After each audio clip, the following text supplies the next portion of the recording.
How to do a horizontal line scan with iCON Trades app using iCON ICS20 or ICS50. Horizontal line scan is the perfect solution for capturing the shape of a wall when creating a countertop template.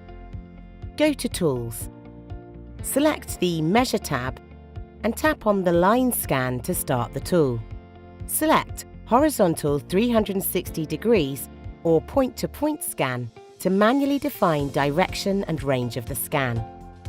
Define the measurement interval and confirm the current parameters.